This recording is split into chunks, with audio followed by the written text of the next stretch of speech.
Một người đàn ông bước vào phòng cung cấp lúc 3 giờ sáng, áo vest xé toạc, mũ mềm qua lũa lừa tiền. Và khi ánh mắt anh ta chạm vào cô y tá kiệt sức đứng trước mặt, cô cảm thấy một điều mà cô không thể giải thích. Đây không phải nhân bệnh bình thường, đây là người có thể đánh dấu cuộc đời cô chỉ bằng một cái gật đầu. Câu chuyện đêm nay sẽ đưa bạn vào thế giới của một người phụ nữ sống sót qua bi kịch, rồi đối mặt với điều còn đáng sợ hơn, cảm giác muốn sống lại. Hãy nhận thích và bình luận tên thành phố bạn đang xem để tôi biết câu chuyện của mình đã đi được bao xa nhé. The rain came in sideways that night, hammering the glass doors of Mercy St. Jude's emergency entrance with the kind of relentless fury that made nurses check the ceiling for leaks and residents double-check their coffee cups weren't empty. It was 3:17 in the morning, and Rowan Vale had been on her feet for 11 hours. Her sneakers squeaked on the linoleum. She'd stopped noticing. She moved between curtained bays with the mechanical efficiency of someone who had learned to separate her body from her mind sometime around hour 6. Checking drips, noting charts, answering questions from people who looked at her like she might have answers to things that went beyond medicine. A 60-year-old man in Bay 4 who kept asking about his son. A teenager in Bay 7 who wouldn't say where the bruises came from. Rowan documented everything, asked the right questions, touched shoulders when touching was the only language that worked. Then she moved on, because the next curtain was always waiting, and the night was always longer than it looked. She hadn't always been this way. 3 years ago, Rowan Vale had been one of the top surgical residents in Boston, the kind of student that department heads pointed to when they needed an example of what dedication looked like. She'd had a future that spread out in front of her like something earned, a surgical fellowship, a research position, an apartment that didn't smell like the walls were tired. She'd had Daniel, who laughed too loud in movie theaters and made terrible eggs on Sunday mornings, and once drove 4 hours in a snowstorm to bring her a coat she'd left at her mother's house. Daniel, who had died on the floor of a convenience store on Alston Street on a Tuesday night in November, while Rowan pressed her hands against the wound in his chest and felt, with absolute clinical precision, the exact moment when pressure and technique stopped mattering. She'd finished her residency. She hadn't gone back to surgery. Some doors close because you stop reaching for the handle.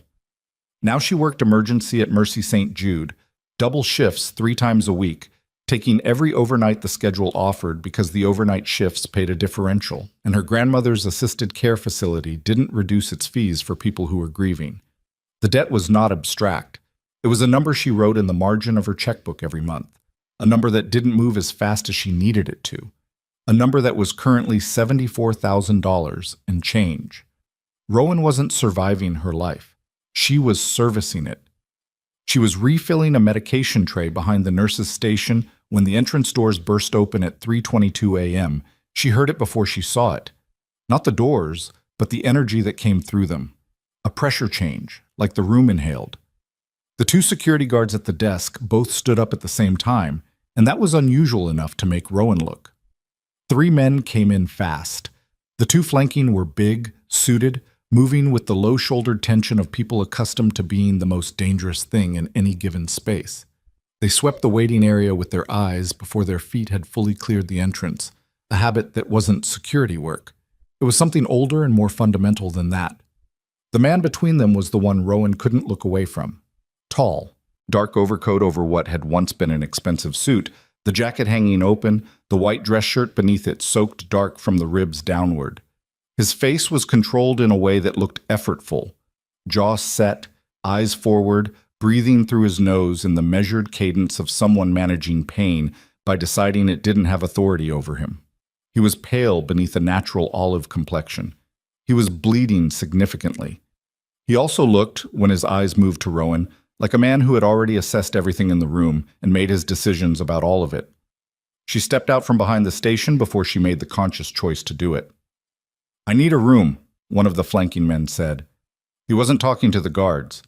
He was talking to whoever would handle this fastest. "He needs a trauma bay," Rowan said. "How long has he been bleeding?" 40 minutes. "Mechanism?" The man looked at her like the question was a problem he didn't intend to solve. "He needs a room." Rowan looked at the patient directly. He was watching her with an expression that was difficult to categorize. Not distressed, not grateful, not confused. He was watching her the way someone watches a situation they're still deciding whether to manage or allow. "Can you walk?" she asked him. I walked in, he said. His voice was low, unhurried, the accent neither regional nor affected, just controlled. Everything about him was controlled. Trauma 2, Rowan said to the aide behind her. She didn't wait for confirmation. Get me a cart. She took him down the hall herself. The two men followed. She didn't invite them, and she didn't object. She'd learned a long time ago that arguing with people in high-escalation states was a conversation you had after the emergency, not during it. Bay 2 had its cart prepped, light rigged overhead, a green curtain that she pulled across the entrance before turning to face him. I need the coat and shirt off, she said. He removed the overcoat himself, a slow, deliberate movement that made it clear every degree of rotation in that shoulder cost him, and handed it to one of the men behind him without looking. His shirt buttons took longer. Rowan watched his hands, checking for tremor, checking the rate of the soak spreading through the fabric. When she helped him ease the shirt over his right shoulder, she saw the wound. It ran from just below the right nipple line diagonally up toward his armpit. 8, maybe 9 centimeters, clean-edged, deep. Not a gunshot, a blade. A very deliberate blade drawn at an angle that suggested the attacker knew anatomy well enough to miss the lung on purpose, or not to miss it accidentally. This is a knife wound, Rowan said. Yes, he said. I need to ask how it happened for the report. No, he said, just that. Not aggressive, simply terminal. Rowan pressed gauze against the wound with enough pressure to make a lesser man flinch. He didn't flinch. She looked up at his face. He was looking at the ceiling with the focused detachment of someone who had separated from his body more times than she had. I need a name, she said. Lucien, he said. He gave her nothing else. She worked quickly because quick was what the wound needed. She had the aide retrieve a suture kit, a proper irrigation setup, lidocaine that the patient declined with a short lateral movement of his head that left no interpretive room. He declined the anesthesia the way most people decline the weather, not with emotion, simply with the assumption that their preference was the outcome. You'll feel this, Rowan told him. I know, he said. She irrigated the wound with the thoroughness it required, watching for depth, checking the tissue condition at the edges. The blade had been clean. Whoever wielded it knew what they were doing. She began placing sutures with the particular focused quiet that comes from a decade of training. The hands working on a different frequency than the brain free to notice that the patient's breathing was steady, but his blood pressure, when she checked it, was lower than she wanted, and that despite the control visible in every line of his body, there was something at the edges of his eyes that told her he had been in this room, or rooms like it before. You've had wounds treated like this before, she said. It wasn't a question. Yes, he said, without anesthesia? A brief pause. Pain management is a variable I've learned to work around.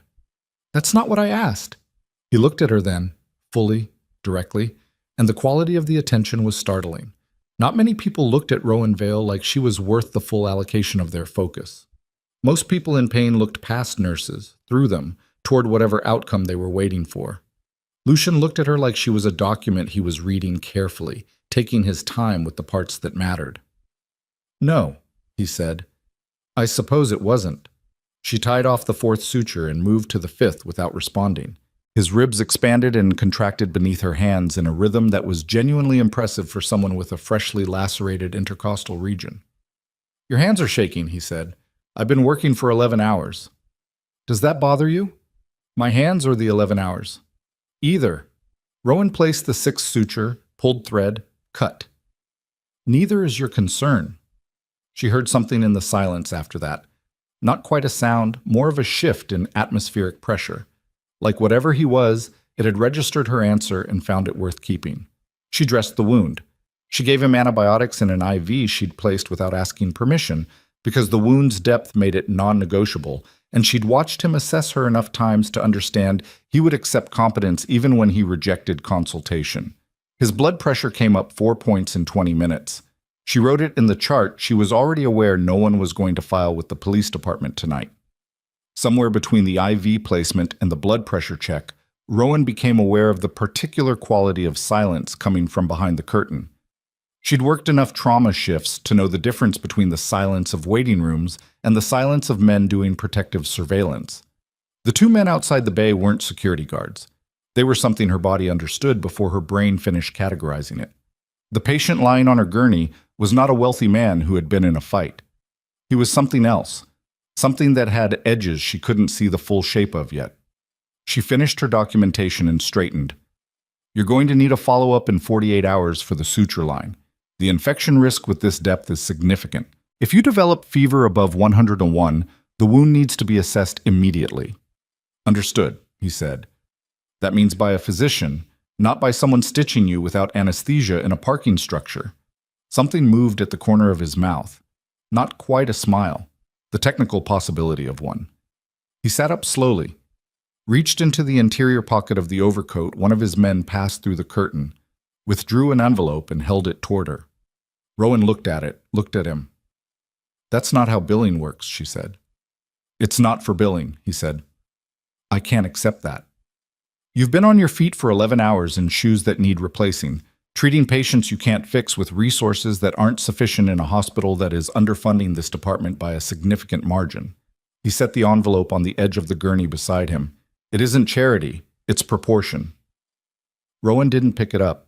He stood, carefully, fully, with the controlled reassembly of someone deciding which degree of upright posture their body could currently support, and buttoned a clean shirt that appeared from somewhere she hadn't tracked.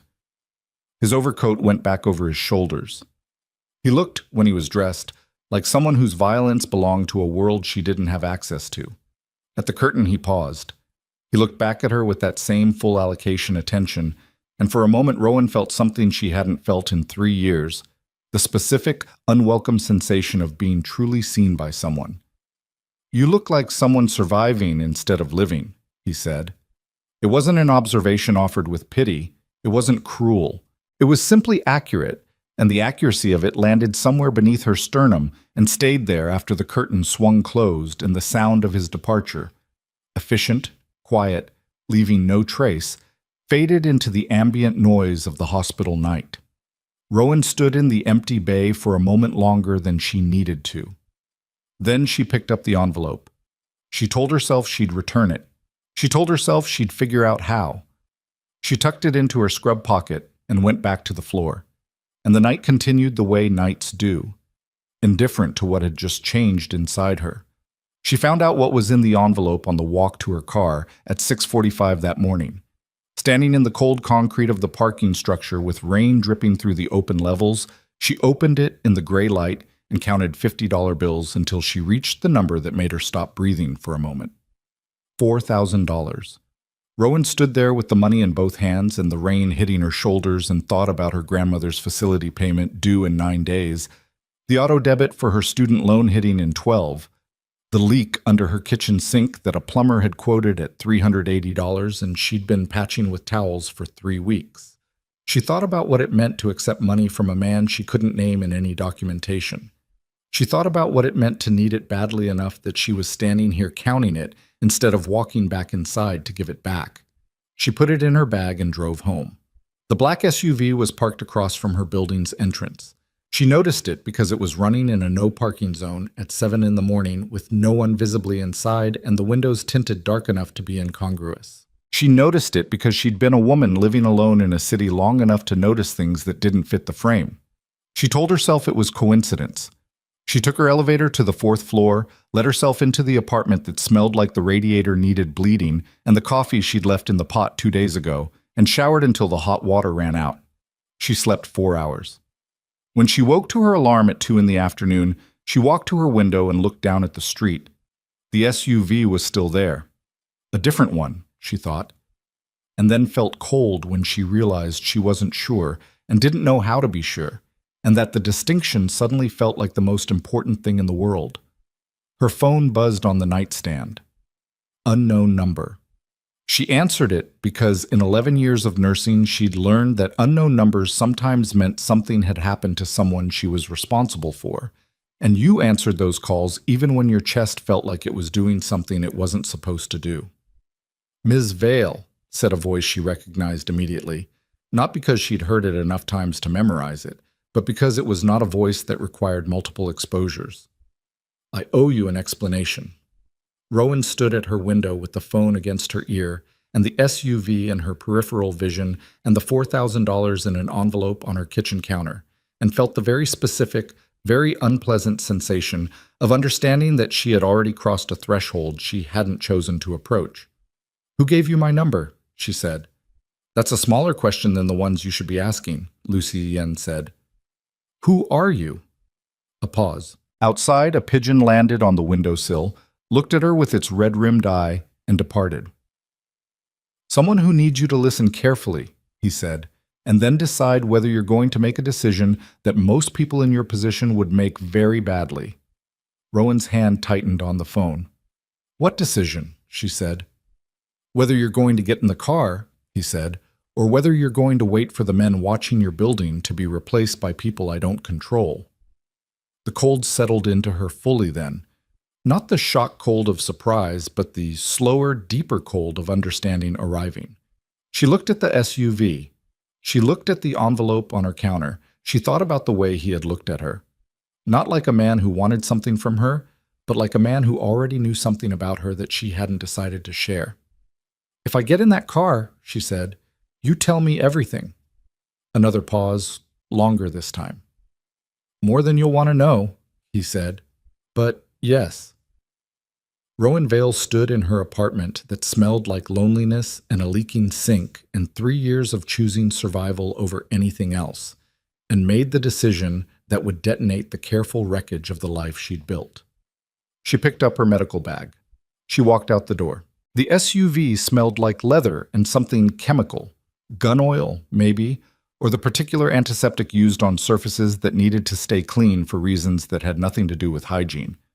Rowan sat in the back with her medical bag on her lap and her hands flat on top of it, pressing down like the weight of her own palms could anchor her to something reasonable. The man in the passenger seat hadn't spoken since she got in. The driver hadn't looked at her once. The city moved past the tinted windows in the gray morning light. Coffee shops opening, delivery trucks idling, ordinary people doing ordinary things on the other side of the glass. And Rowan watched it recede with the feeling of someone watching a shore from a boat that's already too far out to swim back from. She'd left a note on her counter. She didn't know why.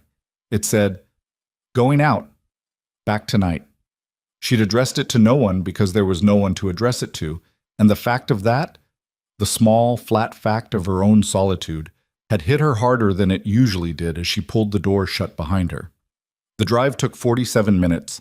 She tracked it on her watch because tracking things was what kept her functional, had kept her functional for 3 years. The small ritual of documentation substituting for the larger architecture of a life that had structure and direction and someone who laughed too loud in movie theaters. They left the city proper somewhere around the 20-minute mark, the highway narrowing into a 2-lane road that climbed steadily through bare winter trees. By the 40-minute mark, the trees had thickened into something that felt genuinely remote. The kind of landscape that suggested the distance between here and help was a number worth knowing. The estate appeared through iron gates that opened before the driver touched anything. Sensors, cameras, someone watching from inside who made the decision to allow them through. The driveway was long and paved and curved slightly, lined with security lighting that hadn't been turned off for the day. The house at the end of it was enormous and glass-fronted and cold-looking in a way that had nothing to do with architecture, the coldness of a space where warmth had never been the point. Rowan counted 4 armed men visible before the car stopped. She assumed there were more she couldn't see. The man from the passenger seat opened her door. She got out with her bag. A woman met her at the entrance, mid-50s, steel-haired, wearing an expression that had been polished smooth of anything interpretable. She introduced herself as Mrs. Carver and said nothing beyond that. "Where is he?" Rowan said. "This way," Mrs. Carver said. The interior of the house was the kind of expensive that didn't need to announce itself. Stone floors, high ceilings, art on the walls that Rowan suspected cost more than her annual salary without looking particularly enjoyable. She followed Mrs. Carver up a wide staircase and down a hallway that turned once and then again and stopped at a door that the woman opened without knocking. The room was dim. Blackout curtains, one lamp on a low setting, the particular stillness of a space that had been arranged for someone in pain. The bed was large and the man in it looked smaller than he had in the trauma bay, not physically, but in the way that illness reduces people, strips the authority from them, and leaves something more human and more difficult beneath. Lucien Moretti was running a fever. Rowan could see it from the doorway. The flush across his cheekbones, the slight labor in his breathing, the way his eyes opened when she came in, aware, tracking, but slower than last night, working harder to focus. She crossed the room and set her bag on the side table without asking permission. "The wound's infected," she said. "I'm aware," he said. "I told you 48 hours. It's been 9. There were complications with the schedule." She pulled back the covers without ceremony and lifted the edge of his shirt to look at the dressing she'd applied. Even from the outside, she could see the problem. The fabric discolored, the area around the suture line puffy with the particular tautness of tissue responding badly to something it had absorbed. She peeled the dressing back carefully and looked at what the night had done. "This is bad," she said. "Tell me something I haven't already decided," he said. "You need a hospital." "No." "The infection. No hospital." His voice was quiet, but the firmness in it was load-bearing. "You have what you need in that bag, or you tell me what you need, and I'll have it here in 20 minutes. But not a hospital." Rowan looked at the wound, looked at him. "There are things I can't do outside a clinical setting. And there are things I can't do inside one," he said. "We're both working with limitations tonight." She pulled her bag open and started working. She didn't like it. She made sure he knew she didn't like it by the specific quality of her silence, which was different from the silence of acceptance, and which he appeared to register without comment. She cleaned the wound thoroughly, applied a topical antimicrobial, started him on an oral antibiotic protocol from the supplies in her bag. She'd grabbed the kit from the supply closet on instinct, the same instinct that had been keeping her functional for 3 years, the part of her brain that cataloged worst-case scenarios and packed for them. She set up an IV line for fluids because his hydration was poor. She took his temperature, 102.4, and his blood pressure, and wrote both numbers in the small notebook she kept in her bag's front pocket, the one where she wrote things she needed to remember and things she needed to be able to prove. He watched her work with that same full allocation attention from the night before, undimmed by the fever, which told her the fever wasn't as high as it could get before he started losing the careful architecture of his control. "You packed a full medical kit," he said. "I'm a nurse who got into a car with strangers at 7 in the morning," she said. "Yes." A pause. "Smart," he said. "Alive," she corrected. "Same thing." She sat in the chair beside the bed and looked at him directly. "You said you'd tell me everything." "I said more than you'd want to know." "Start talking." He looked at the ceiling for a moment. In the low light, with the fever coloring his face and the IV line running from his arm, he looked like something stripped of its armor, still dangerous, the way certain animals are dangerous even when they're wounded and still, but reduced to something she could look at without the particular vertigo of last night. "My name is Lucien Moretti," he said. "You won't find a criminal record under that name. You'll find a property development company, 3 shell corporations, and a charitable foundation that funds pediatric literacy programs in 4 states. What you won't find, what doesn't exist in any publicly accessible document, is the actual structure of what I manage." "Which is what?" Rowan said. "An organization," he said, "that operates in the spaces between what law enforcement has the resources to monitor, financial infrastructure, distribution networks, certain kinds of enforcement that the legitimate economy requires, but declines to acknowledge it requires." He paused. "The East Coast chapter of what some federal databases call the Moretti Syndicate." Rowan's hands were still. She was aware of them being still, of the deliberate quality of her own stillness. "How large?" she said. "Large enough that the man who tried to open my chest last night considered it worth the attempt." "Who was he?" "An employee of a rival organization called the Volkov Circle. They operate out of 3 states and have been attempting to expand into territory that currently belongs to my network. Last night was an opening statement." His eyes moved to her face. "Not a spontaneous one." "What does that have to do with me?" His jaw tightened slightly. "A microscopic movement the kind that meant he was deciding how much of something to hand over. When my men brought you in last night, they followed standard security protocol. They swept your vehicle, your bag, and found a GPS transmitter the size of a thumbnail attached to the interior lining of the bag's front pocket. He watched her. It wasn't there when you packed the bag this morning. It was placed sometime during your last shift. The room was very quiet. Rowan thought about the bag, thought about where it lived during a shift. The nurse's station, the supply room, the locker room at the end of the hallway where the lock on her locker had been sticking for 2 months, and she'd filed a maintenance request that nobody had acted on. She thought about the 47-minute drive and the iron gates and the 4 armed men she could see from the driveway. They tracked you, she said, through me. Through you, he confirmed, which means someone at that hospital or with access to that hospital knew you would be treating me before you knew it yourself. That's not possible. It's not comfortable, he said. That's different. Rowan stood up. She wasn't sure when she'd decided to stand, but her body had made the decision before she processed it, the autonomic response of someone whose system had just registered threat. She walked to the window and, blackout curtain, she couldn't see anything, which somehow made it worse, and stood with her back to him for a moment. So, I'm not here because you needed follow-up care, she said.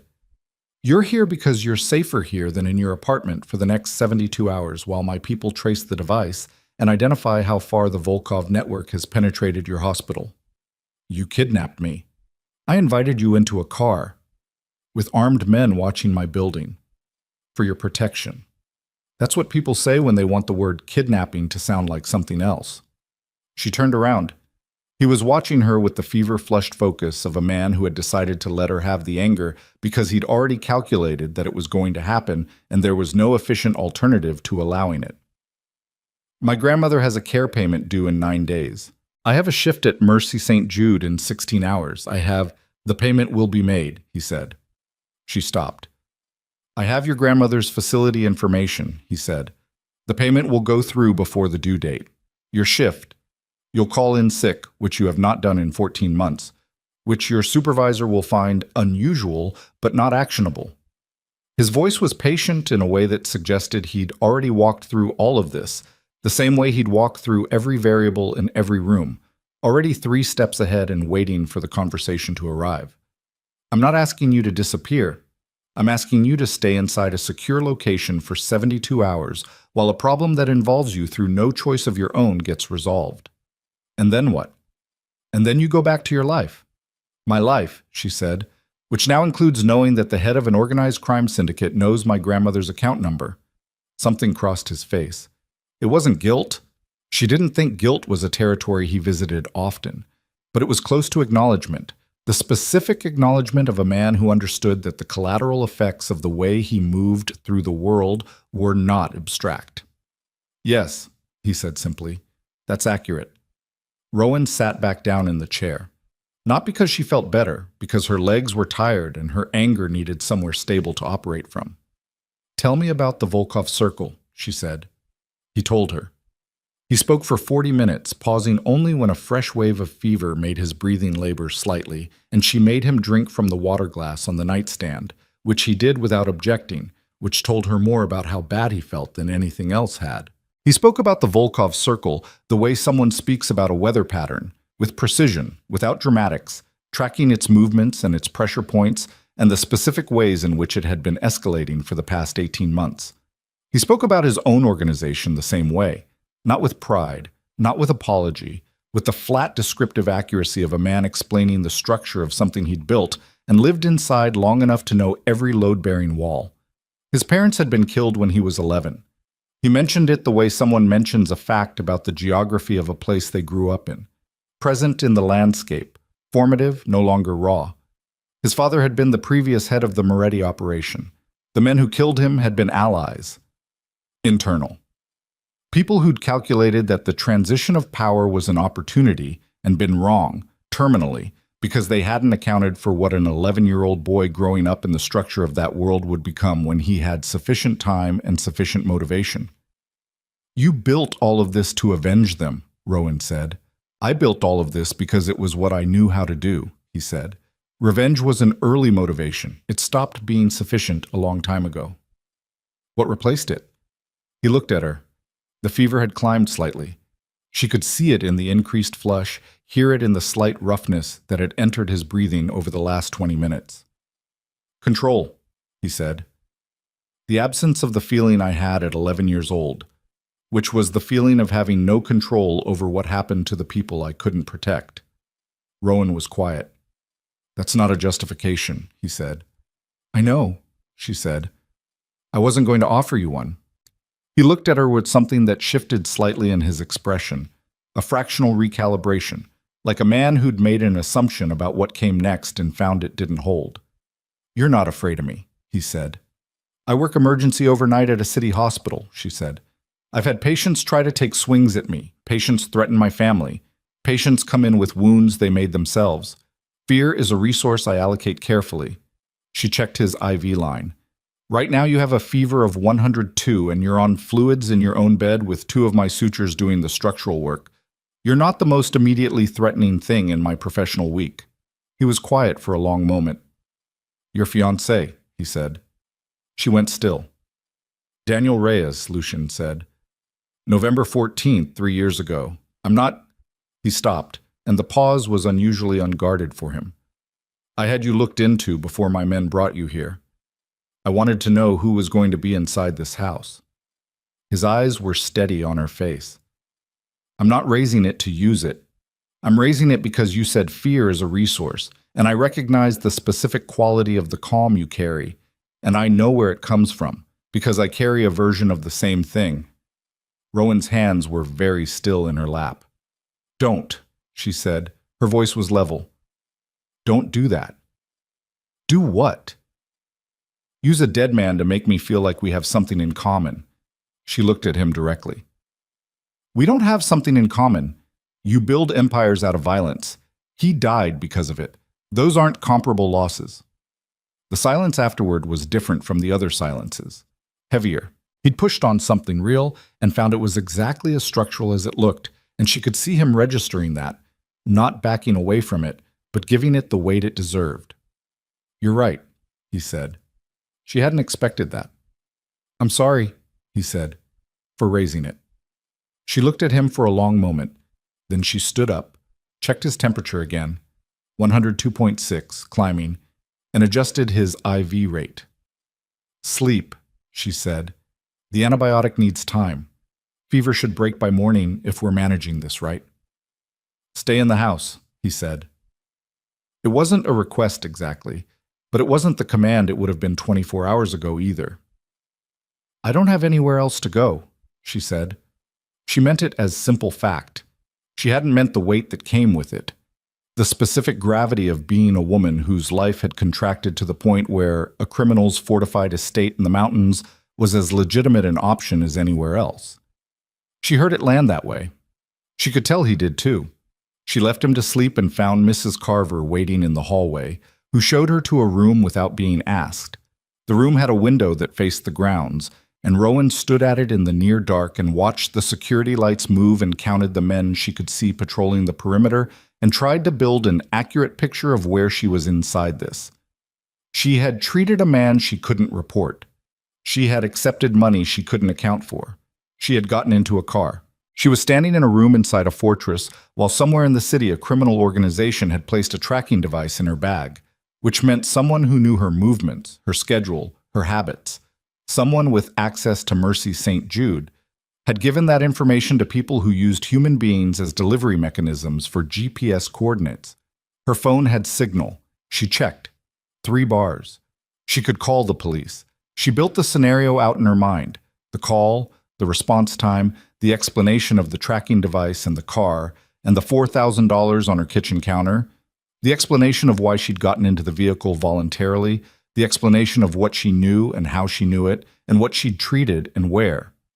She thought about what that conversation would look like in a report. She thought about what would happen to her nursing license. She thought about what would happen to her grandmother's care payment. She thought about what Lucien had said, people I can't control, and looked at the armed men moving through the grounds below, and understood that the geometry of her situation was not one that a phone call to the right authority would resolve cleanly. She put her phone back in her pocket. She sat on the edge of the bed and opened her notebook and wrote down everything: times, names, details of the wound, the fever progression, the conversation, in the small, precise handwriting she used when documentation mattered. She didn't know what she was documenting it for. She did it because it was what she did, because recording things was the version of control available to her. She wrote until her hand ached. Then she lay back on the bed without taking her clothes off, one arm across her chest, staring at the ceiling. She was almost asleep when she heard it. Not loud, not dramatic. Just the particular sound of raised voices one floor down. Two men, the words indistinct but the tone unmistakable. The specific register of men who are trying to be quiet while being furious, which meant something was wrong, and the wrong thing was being managed in the way things got managed in a house like this. Then a third voice. Controlled. Fever-roughened but authoritative. Lucien. She sat up. The voices dropped. Silence reasserted itself. Then footsteps in the hallway outside her door, quick, purposeful, and the sound of men moving with the particular urgency of a shift in threat status. Rowan stood, moved to her door, cracked it. The hallway was empty, but for Mrs. Carver at the far end, who was speaking quietly into a phone, her back turned. Rowan's own phone buzzed. Unknown number. Different from the one Lucienne had used this morning. She answered it. Static. Then a voice she didn't recognize. Male, accented faintly in a way she couldn't place. Unhurried in the specific way of someone who is unhurried because they have the leverage. Ms. Vale, the voice said, you've been very helpful. More than you know. Her blood went cold. We'd like to speak with you, the voice said. Not tonight, but soon, before Mr. Moretti's men finish running their trace and convince you that your interests and his are aligned. A pause. They're not, by the way. Your interests. You should ask him what happened to the last civilian he brought inside that house. Ask him about the woman named Claire Sutton. Another pause, measured and deliberate. Ask him why her name isn't in any missing persons database. The line went dead. Rowan stood in the doorway of her room in a fortress full of armed men, phone in her hand, the name Claire Sutton sitting in her chest like a stone she hadn't agreed to carry, and understood with absolute clarity that the 72 hours Lucien had described as a problem being resolved was not that at all. It was the beginning of something she didn't have a name for yet, and somewhere in this house, a man with a fever and a sutured knife wound was either the only thing standing between her and the people who'd just called her phone, or he was the reason they had her number. Rowan didn't go back to bed. She stood in the doorway for another 30 seconds after the call ended, long enough to confirm that the hallway was still empty except for Mrs. Carver's turned back, long enough to feel the cold from the stone floor coming through her socks, long enough to understand that whatever she decided to do in the next 10 minutes was going to define the geometry of everything that followed.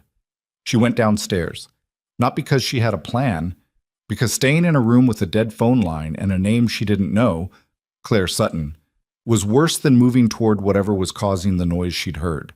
Movement was the version of agency available to her, and Rowan Vale had been surviving on minimum viable agency for 3 years. She knew how to work with what she had. The ground floor was different at this hour. The lighting was lower, concentrated in specific areas. The security station near the entrance, a room to the left with its door cracked, and blue monitor light bleeding through the gap. Two men she hadn't seen before stood at the far end of the main hallway, in a conversation that stopped when she appeared on the stairs. They looked at her with the specific neutral assessment of men deciding whether she was a problem, then looked away, which meant she wasn't. Yet. She followed the light. The room was a study, or had been designed to look like one. Bookshelves, a desk, the kind of architectural gravity that old money uses to signal permanence. But the desk had been cleared and replaced with a temporary operations setup, 2 laptops, a topographic map pinned to a corkboard, a radio unit, and 3 men who all turned when Rowan pushed the door open. One of them was Lucien. He was standing at the desk in a dark shirt, no jacket, the IV line gone from his arm. He'd removed it himself. She could see the cotton ball taped over the insertion point, with both hands flat on the desk surface, looking at the map. He looked up when she came in. His face had the particular quality of a man who has burned through the worst of a fever on sheer force of will and is currently running on something less sustainable. "You should be in bed," she said. "There's been a development," he said. "I know." She held up her phone. Someone called me." The room changed. The two men behind Lucian moved slightly, not toward her, but with the weight shift of heightened attention. Lucian looked at her phone, then at her face. "When?" he said. 10 minutes ago. Unknown number, different from yours." She came further into the room. "They knew my name. They knew I was here. And they told me to ask you about a woman named Claire Sutton." The silence after she said the name was the most instructive thing that had happened since she walked through the front door. It wasn't the silence of confusion. It wasn't the silence of denial. It was the silence of a man who had been holding a specific weight for a specific amount of time and had just heard the exact sound that meant the weight was about to be examined in front of people. One of the men behind Lucian, late 30s, close-cropped hair, a jaw that had been broken and reset slightly off-center, took a step forward. "How did she get that number?" "Nolan," Lucien said. One word. The man stopped. Lucien looked at Rowan for a long moment. The fever flush was still there, but muted, and his eyes were clearer than they'd been 2 hours ago. He was thinking. She could see the calculation moving through him, the sequential assessment of variables, the decision about what version of this conversation to have, and in what order. "Sit down," he said. "Tell me who she is first." "Rowan." He said her name like a full stop. "Sit down." She sat. Not because he told her to, because her legs were doing the thing they did after a very long shift, the thing where the adrenaline that had been substituting for structural stability started to thin out, and her body registered the genuine hours it had been running on empty. Lucien pulled a chair from against the wall and sat across from her, close enough that she could see the effort the upright posture was costing him, far enough that she understood it was deliberate. He was keeping a distance he considered respectful given what he was about to say. "Claire Sutton worked for me," he said. "Not in the organization directly. She was a forensic accountant who contracted with the legitimate side of my financial structure, the development company, the foundations.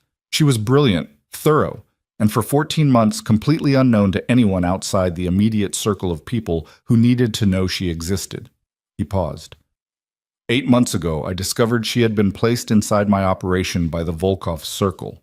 She had been feeding them financial architecture for over a year, account structures, routing information, the specific details that would allow them to map the money flows and identify the real ownership chain behind the legitimate businesses.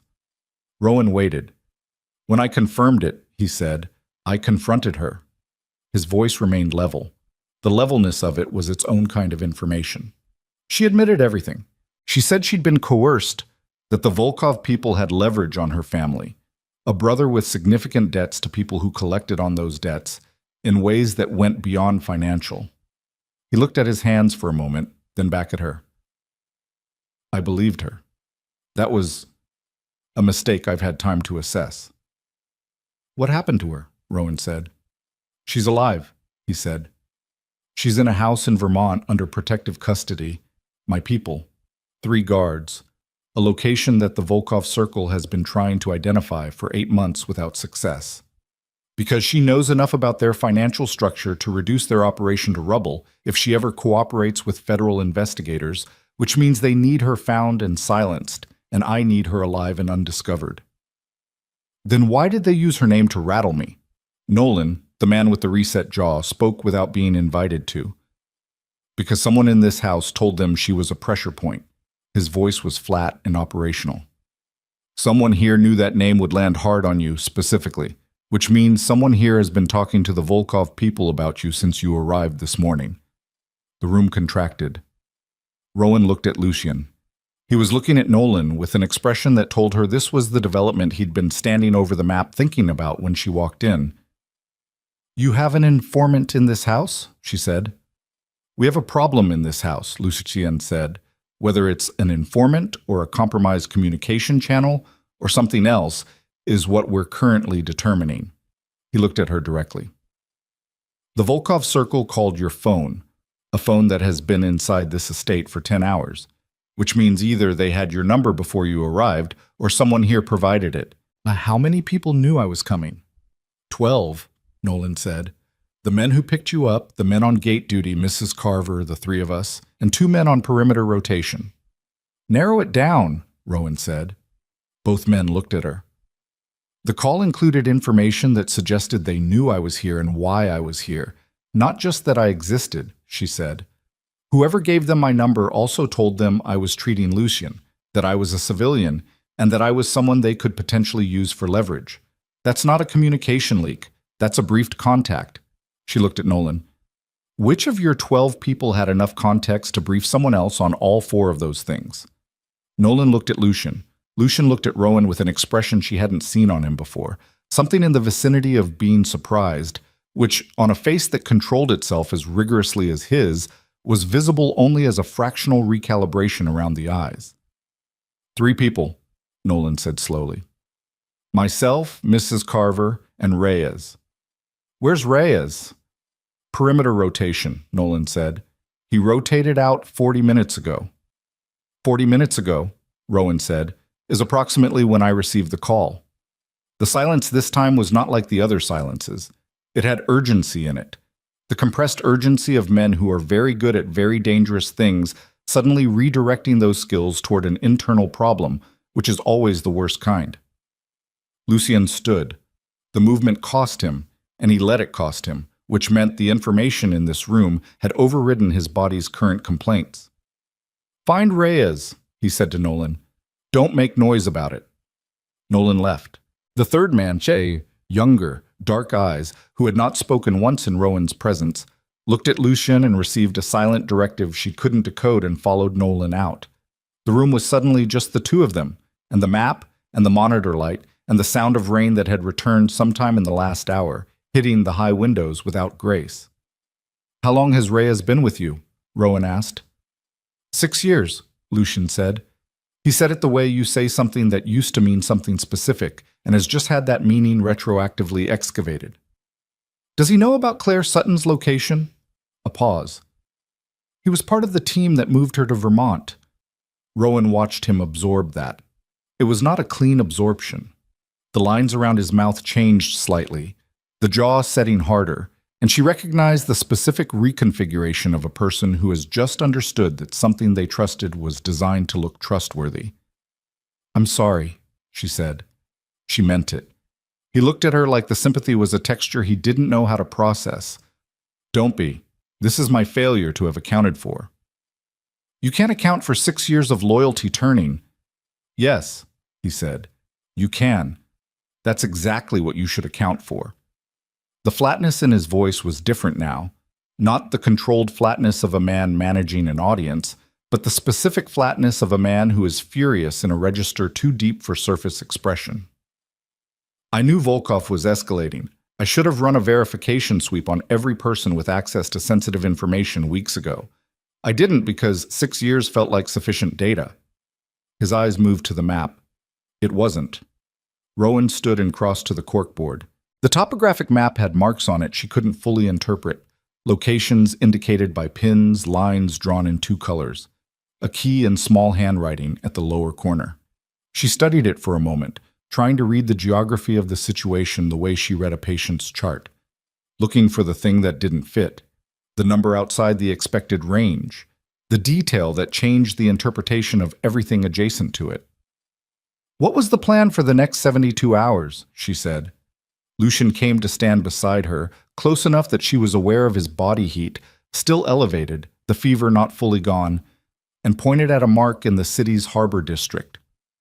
Summit with the Volkov leadership. Neutral ground.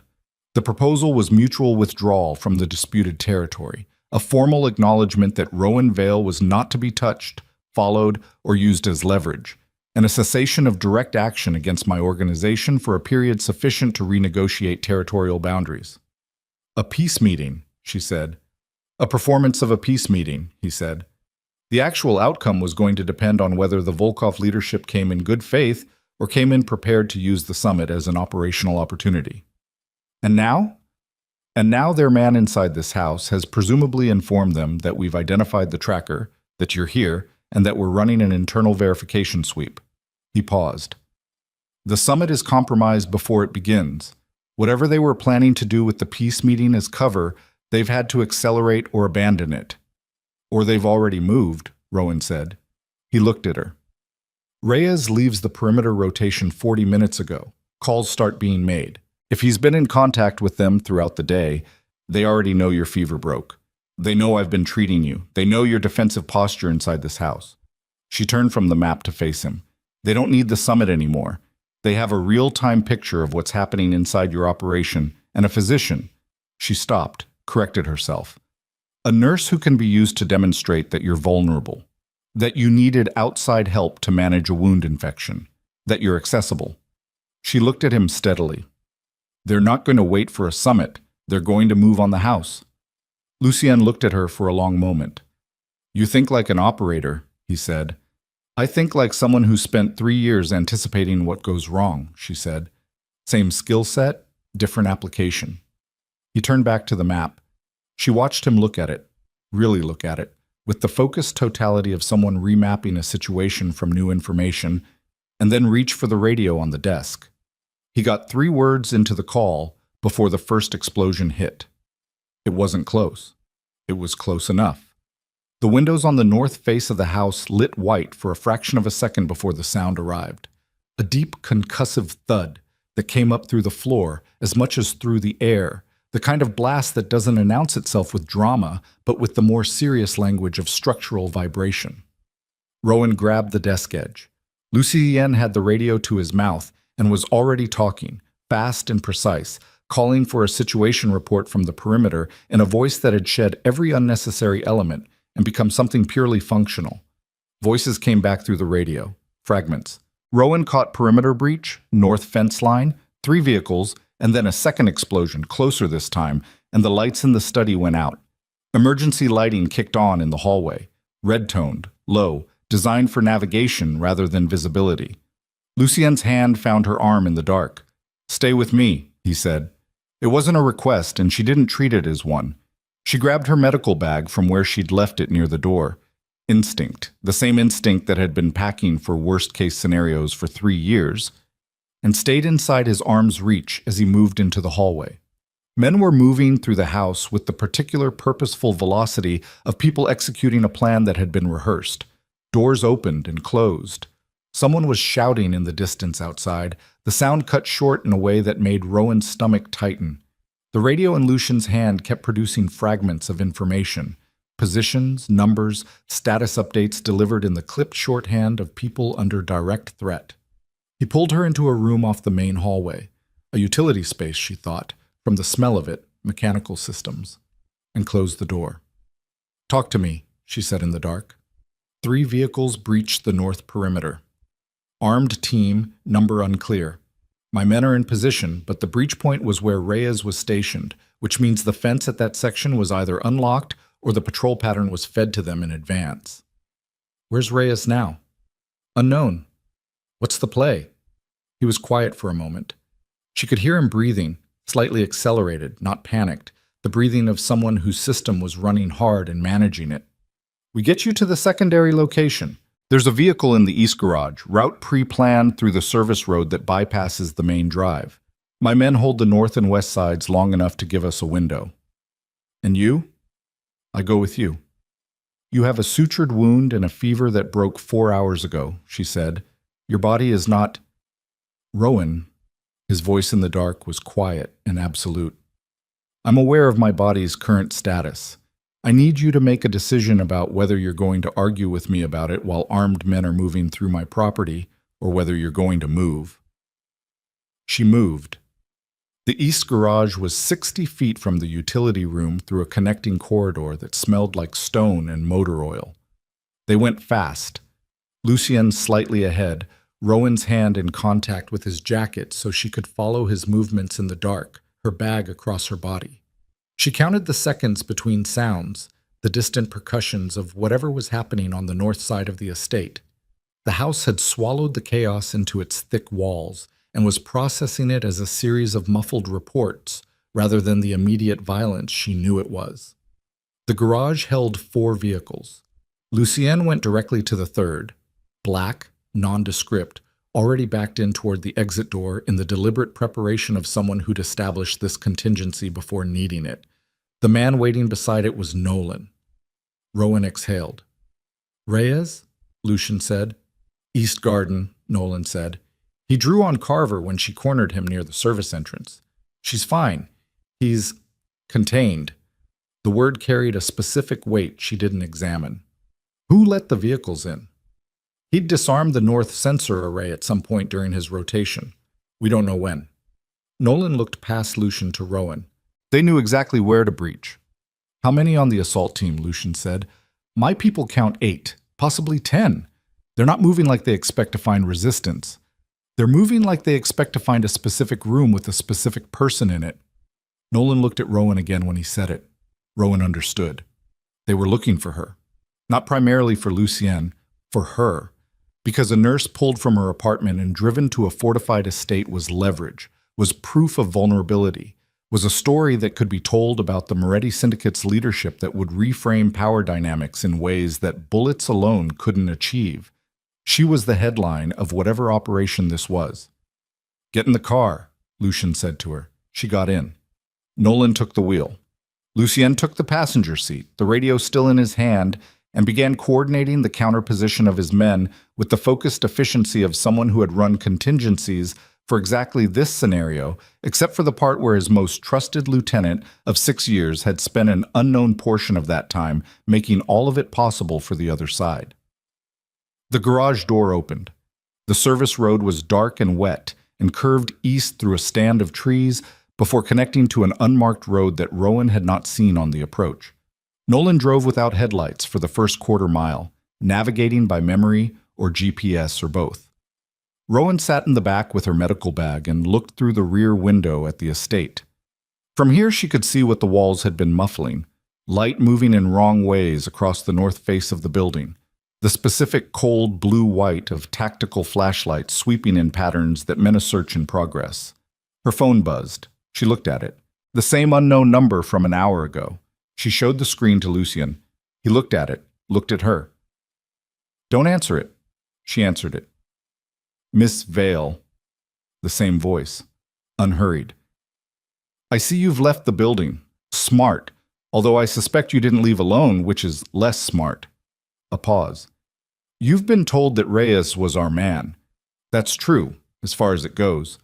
But Mr. Moretti's people are going to tell you something in the next 12 hours that I want you to hear from me first. Say it, she said. The tracking device in your bag, the one you were told was placed by our people during your hospital shift. Another pause, timed for impact. It wasn't placed during your shift. The voice was almost gentle. It was placed 4 days ago, in your apartment, while you were sleeping. A beat. Mr. Moretti's organization has had eyes on you for 4 days, Ms. Vale. He didn't choose you because you happened to treat him in his hour of need. The voice settled into something harder. He chose you weeks ago. The hospital visit was not an accident. He came to you specifically. And you should ask yourself why a man who runs an operation of that size and sophistication needed a trauma nurse badly enough to engineer the encounter, and what he was planning to use you for before the Volkov Circle decided to use you first. The line went dead. The car moved through the dark on a road that Rowan didn't know, away from a house that was burning at its edges, beside a man who had known her name before she knew his. She looked at Lucienne. He was looking at the road ahead. His profile in the dark was exactly as controlled as it had been from the first moment in the trauma bay. The jaw set, the eyes forward, the breathing measured. And she understood, with the specific cold clarity of someone who had just been handed a piece of information they couldn't unknow, that the control had never been about the pain from the wound.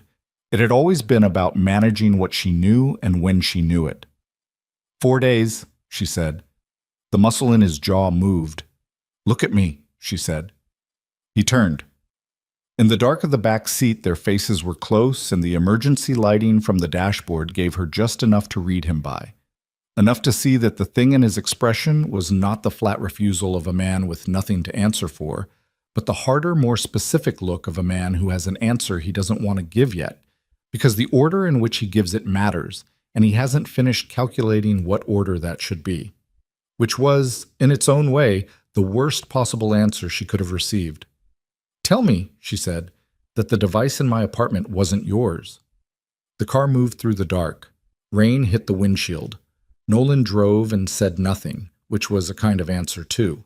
And Lucienne Moretti, who had walked into her emergency room with a knife wound and left with $4,000 worth of her compliance and her silence, and somewhere in the wreckage of the night that followed, something she was furiously unwilling to name, looked at her with the first expression she had seen on his face. He didn't answer her.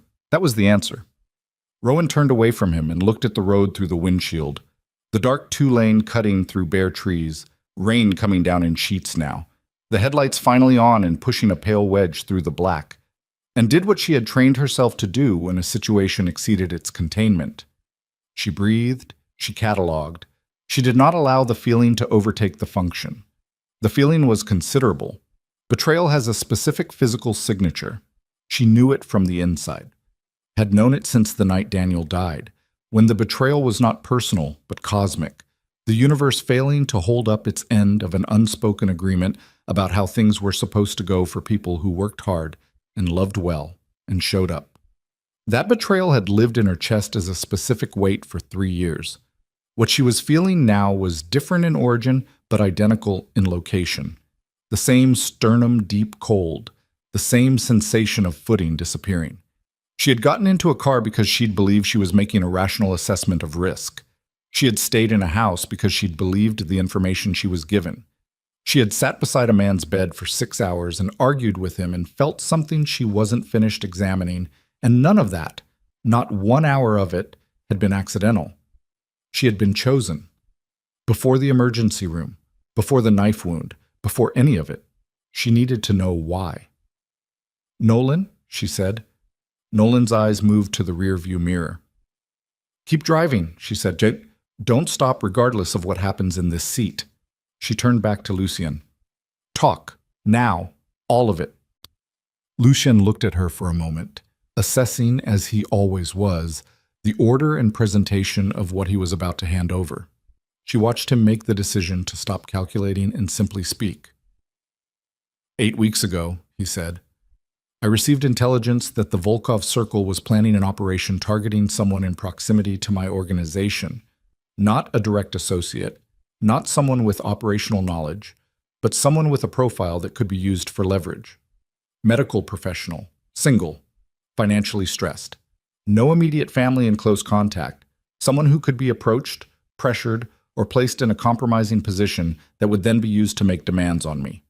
He paused. "The intelligence identified 3 potential targets they were already surveilling. You were one of them." "So you surveilled me first," she said. "I ran an assessment to determine your exposure level and whether you needed to be warned." "That's not the same as—" "I know what it's not," he said. "Let me finish." He looked at her steadily, and she let him, because she needed the full architecture before she decided how to respond to any of it. "During the assessment, my people identified that you were significantly more exposed than the other 2. The Volkov network had already made contact with someone at Mercy St. Jude, we didn't know who yet, and that contact had been feeding them information about your schedule, your habits, your finances. They were further along with you than the other targets." His jaw tightened. "I made a decision to insert myself into your proximity in a way that would give me grounds to bring you into protection without revealing that you were already targeted. Because telling a civilian that a criminal organization has been building a file on her for 6 weeks is—" He stopped, revised. "It's the kind of information that produces one of 2 responses.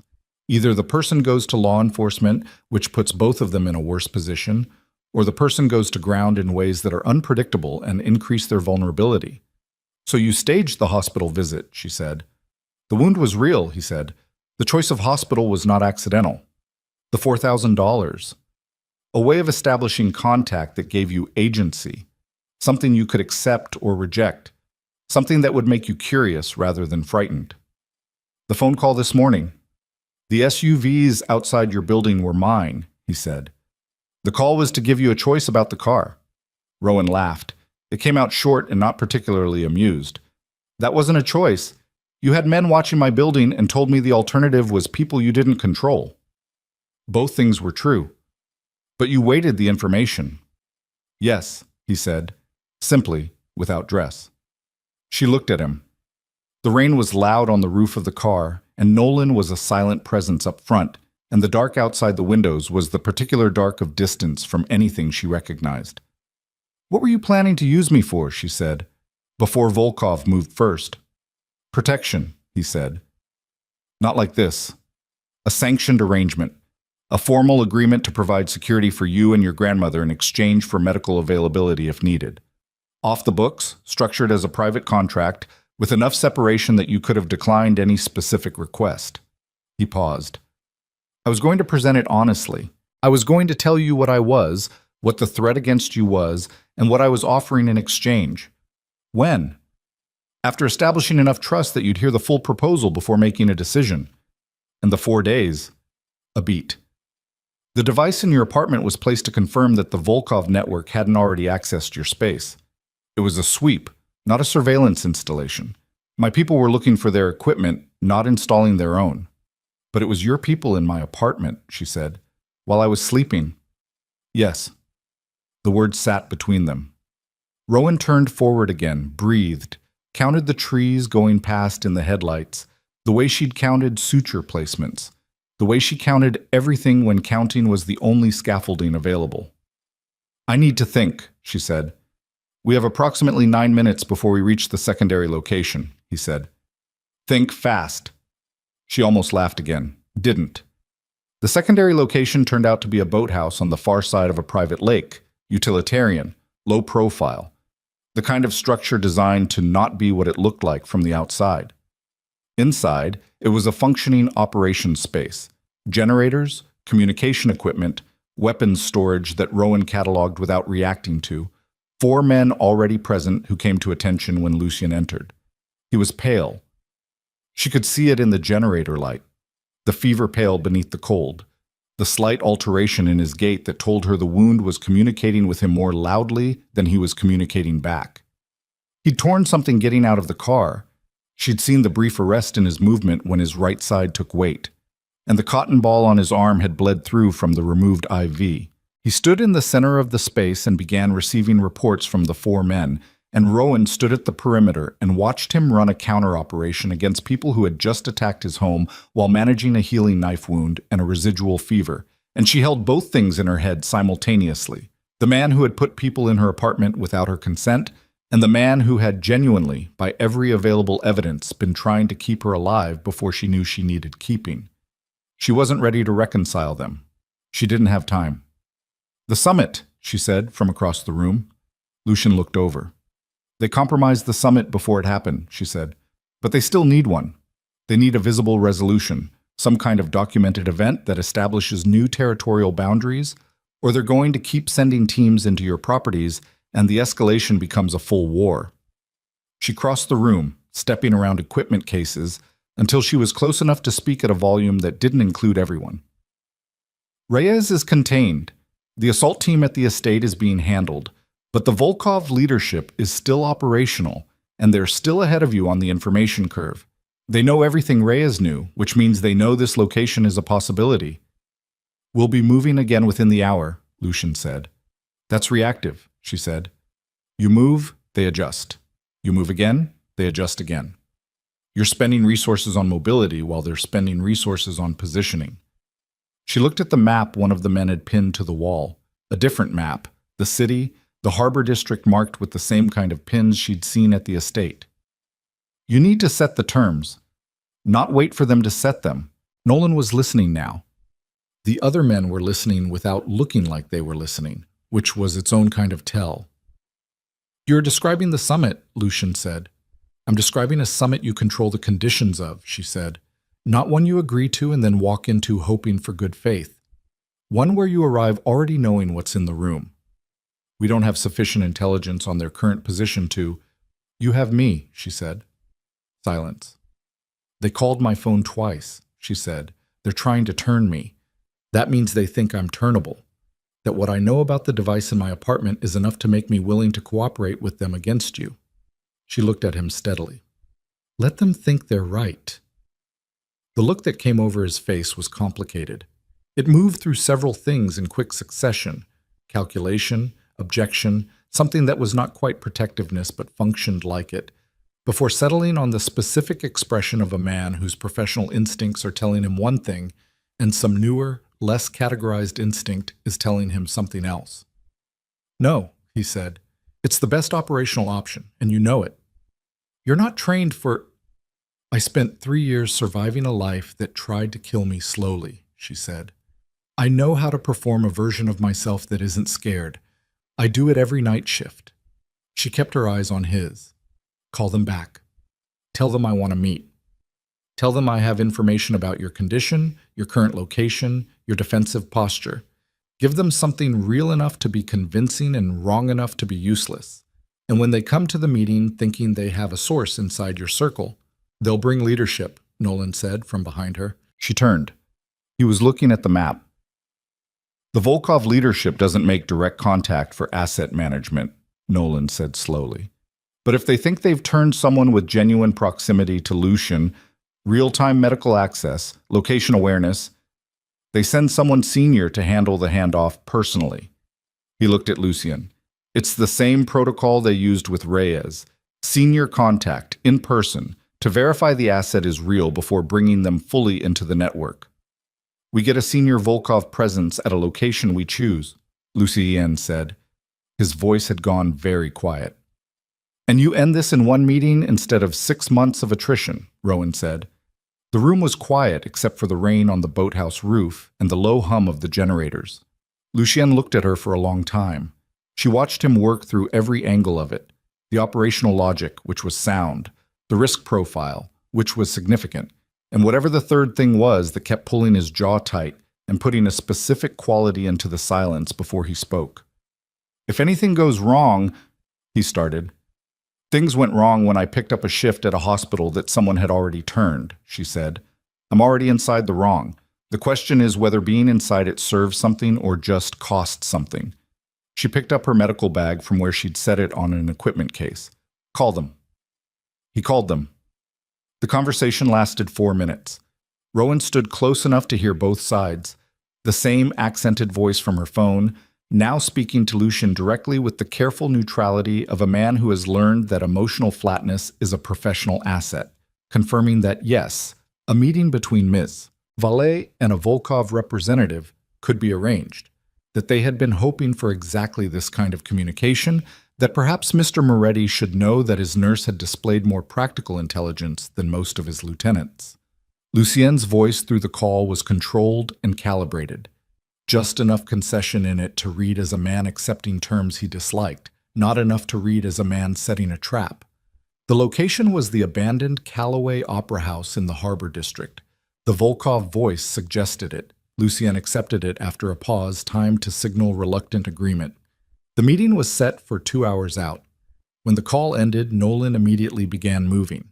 The 4 men in the boathouse shifted into the organized velocity of people executing a plan, equipment, vehicles, communication channels being opened and checked. Lucien stood with the phone in his hand for a moment after the call ended, looking at the space between himself and Rowan. "The Opera House was their suggestion," he said. "I know. Which means they have it prepped. I know that too. Rowan." He said her name the way he had in the utility room in the dark. Not as a command, not as a management tool, but as a thing he needed to say for its own sake. "If I put you in that building and something goes wrong, then you pull me out," she said. "That's what the 200 men are for, isn't it?" Something moved across his face that she didn't have a category for yet. "Get your wound looked at before we leave," she said. "I need to check the suture line. If you tear it open in that building, I'm going to have to close it without a proper kit, and that's going to be significantly less pleasant than the first time." He almost smiled. The same fractional possibility of one that she'd seen in the trauma bay, 12 hours and a lifetime ago. She checked his wound in the small back room of the boathouse while Nolan ran the tactical prep in the front. The suture line had held, but the tissue around it was angrier than she wanted. The physical cost of the night's exertion showing up in the inflammation data the way it always showed up. The body keeping its honest ledger regardless of what the mind decided. She redressed it, gave him a second antibiotic dose, checked his temperature, 99.8, coming down, and pressed 2 fingers against his wrist to count his pulse. His hand covered hers, not moving it, not gripping it, just present. The warmth of his palm over her fingers steady and deliberate in a way that was nothing like the medical. She didn't pull away. "I was going to tell you the truth," he said, "about the apartment, about why I chose you, before tonight, before any of this accelerated. I was going to tell you." "Maybe," she said. "Rowan." "Maybe," she said again, not unkindly. "That's what I have right now. Maybe." She withdrew her hand, not sharply, and closed her bag. "It's enough to work with tonight." He nodded once, accepted it the way he accepted the wound, as a condition to be managed rather than a grievance to be processed. The drive to the harbor took 31 minutes. Rowan sat in the back and looked at the city through the windows. Her city, the place she'd been surviving in for 3 years, the street she drove to double shifts and grocery runs and visits to her grandmother's facility, where she smiled in a particular way that her grandmother couldn't see through, but everyone else could. The city that had a convenience store on Alston Street she hadn't driven past since November, 3 years ago. She was done surviving it, she thought. One way or another, tonight was the end of that particular configuration. The Opera House was a 19th century structure that had been closed for renovation for 6 years, and had the particular atmosphere of a beautiful thing left unattended too long. The facade still imposing, the interior visible through the propped service entrance as something that had been magnificent and was now the kind of empty that accumulates its own atmosphere. High ceilings, a tiered balcony, a stage at the far end with its curtains rotted to rags. Rowan could see all of it from the stage level where Nolan positioned her, centered, visible, alone in a way that was entirely deliberate. Lucienne was somewhere in the building. She didn't know where and didn't ask, because knowing would have changed the quality of her performance, would have put a register into her body language that a man trained to read threats would identify immediately. She stood on the stage level and breathed. Her heart rate was elevated. She acknowledged it, classified it, assigned it to the category of data rather than emergency. 11 years of emergency nursing had not made her fearless. They had made her functional within fear, which was not the same thing but was considerably more useful. 3 men came in through the main entrance at the far end of the hall. She knew immediately that the center one was senior. Not from anything as legible as dress or age. He was mid-50s, gray at the temples, wearing a coat that was expensive without advertising it. But from the way the other 2 positioned themselves relative to him. People protect the thing that matters. The body language of protection is not performable. You either do it or you don't. He walked toward her through the long, empty hall, his footsteps and his men's footsteps echoing in the high space. And Rowan stood and did not move and breathed and tracked everything she could track. He stopped 20 feet from the stage. "Ms. Vale," he said, the accented voice. In person, it had a texture the phone had compressed out, something Eastern European in the vowels, something careful in the spacing of the words. "You've had quite a night." "You have no idea," she said. He almost smiled. "We'd like to make it easier. That's genuinely what we're offering. Mr. Moretti has involved you in a situation you didn't choose. We're offering you a way out of it." "What way?" she said. "Information," he said. "Current location of his organization's liquid assets. The Vermont house." He paused. "The woman. Claire Sutton." He said it without saying it. "And what do I get?" Rowan said. "Clean exit, no further contact. Your grandmother's facility paid for 2 years in advance." He spread his hands in a gesture of reasonableness. "No one has to know you were ever part of this." Rowan looked at him. She thought about the device in her apartment. She thought about $4,000 in an envelope and a man who looked at her like she was worth the full allocation of his attention. She thought about Daniel on the floor of a convenience store and the specific knowledge she'd carried from that night, that the world was not structured around the protection of people who deserved it. That protection was something you built yourself, or you went without it. "Can I ask you something?" she said. He inclined his head. "How many people in this building right now are yours?" His expression shifted. the first crack in the reasonable surface, and he said, "Ms. Vale." The lights came on. All of them, simultaneously. The full house lighting that had presumably been non-functional for 6 years, blazing on at once with the particular harshness of fluorescent systems that don't warm up gradually, flooding the entire hall from floor to balcony in flat, merciless white.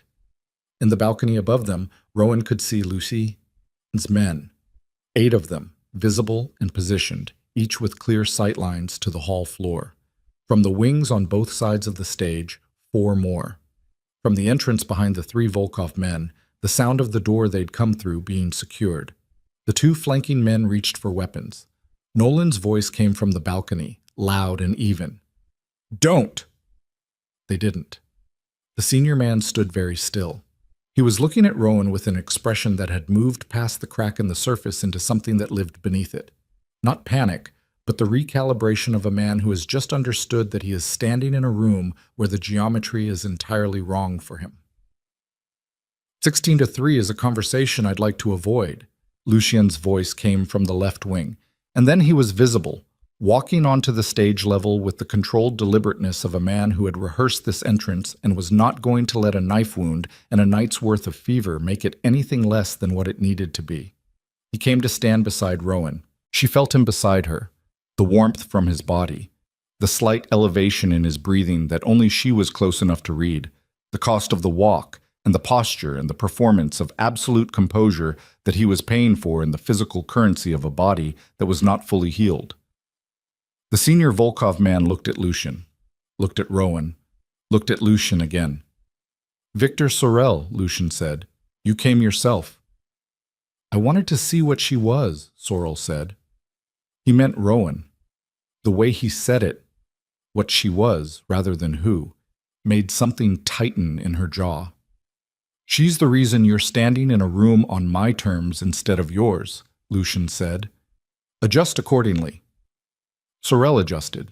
Rowan watched him do it, watched the professional recalibration of a man who understood that the exit from this room required a different posture than the entrance, and who was experienced enough to make that shift without it looking like the concession it was. "What do you want?" Sorel said. "Everything," Lucien said. "We start with the full withdrawal from—" The shot came from the upper balcony, not Lucien's men. The angle was wrong. It came from the back of the house, a position that should have been empty and wasn't, which meant there was a 9th man they hadn't accounted for. A man who had been in the building before any of them arrived and had been still enough and patient enough to wait. The bullet hit Lucien in the left side. Rowan knew it before she heard the sound, felt the impact through the air between them, saw his body absorb it with the specific involuntary interruption of someone struck by a force that bypasses all the control they've built. He went sideways. She caught him. Her hands were on his torso, and the blood was immediate, and her clinical brain registered the location. Left lateral, lower chest, proximity to the heart, and something that was not clinical at all registered everything else at the same time. Chaos swallowed the room. Gunfire from the balcony, return fire from Nolan's men, the 2 Volkov flankers going for their weapons and going down before they cleared their holsters. Sorel dropping behind a row of seats, someone screaming something in a language Rowan wasn't tracking because she was on the floor of the stage with Lucien's blood on both hands and 100% of her attention on the wound and on keeping him. She didn't think. Thinking was the luxury of people who had more than 3 seconds. Rowan pulled Lucien down behind the front lip of the stage. Old hardwood, solid, built in an era when things were constructed to outlast the people who used them, and got her body over his with the particular economy of someone who has performed emergency stabilization in conditions that did not accommodate deliberation. Her hands went to the wound immediately, both palms flat, pressure applied with the full weight of her upper body, because pressure was what the next 60 seconds required and everything else was secondary. He was conscious. She registered that first. His eyes were open and tracking, and the jaw was set in the specific way it set when he was managing pain by reclassifying it as information, which meant his brain was functional and his stubbornness was intact, which were the 2 things she needed most from him right now. "Left side," she said into his ear. "Lower chest. Tell me if you feel it in your shoulder." "No," he said. tight, breath controlled. Not the lung then, or not yet. The hall was loud with everything happening above and around them. Nolan's voice carrying over the chaos in short operational bursts, the sound of men moving fast on the balcony level. One more shot, and then a different quality of silence that suggested the ninth man had been found and neutralized. Rowan didn't look up. Her entire world had contracted to the 4 inches of Lucian's left side beneath her hands, the specific information the wound was giving her through her palms, and the calculation she was running in the part of her brain that never fully went off shift. Entry point. Left lateral, between the 7th and 8th rib, approximately 5 centimeters from the mid-axillary line. The bullet had hit at a downward angle. She could tell from the drag in the tissue at the wound's lower edge. No exit wound that she could feel with the hand she briefly moved around his back, pressing, probing, reading. The bullet was still inside him. "I need light," she said. Nolan appeared at the edge of the stage. His face had a cut across the left cheekbone that he wasn't acknowledging. He produced a tactical flashlight and held it without being asked for further instruction, which raised him considerably in her estimation. She worked in the white beam of the flashlight on the floor of a 19th century opera house, while somewhere in the building Victor Sorel was being managed by men she couldn't see, and the rain continued to hammer the roof without any concern for what was happening beneath it. The wound was bad, not unsurvivable. She held that assessment carefully, because unsurvivable was a word that had a specific gravity, and she was not ready to apply it, but bad in the way that required a surgical suite and a vascular team and equipment she absolutely did not have on her person. The bleeding was significant, not arterial. She confirmed that with the color and the pressure pattern, and felt something in her chest release 1 degree of tension, but significant, the kind of blood loss that had a clock attached to it. She packed the wound with the trauma dressings from her bag, applying pressure with both hands and leaning her weight into it, and looked at Lucian's face. He was looking at the ceiling. The opera house ceiling, ornate and water-damaged, and very far above them, the plasterwork cherubs and scrollwork visible in the peripheral wash of Nolan's flashlight. "Still with me?" she said. "Still with you," he said. "The bullet's in there. I can't remove it here. I need a surgical team." "I know a real one," she said. "Not a man with a kit in a boathouse. A surgeon with a table and imaging and everything else. I don't care what the security complications are. This is the conversation where you don't tell me no." A pause. His breathing was labored in a way it hadn't been 10 minutes ago. "Nolan," he said. "Already on it," Nolan said from somewhere above the flashlight. Rowan maintained pressure. She counted Lucien's respirations, tracked his pulse at the wrist with 2 fingers while her other hand held the dressing, and did the arithmetic of what she had and what she needed and how much time existed between those 2 quantities. "The man on the balcony," she said. "The 9th man. That wasn't a Volkov Circle asset." It wasn't a question. It had arrived in her head as a full thought. The angle of the shot, the position in the building, the specific target. Not Sorel. Not the flanking men. Lucien. "No," Lucien said.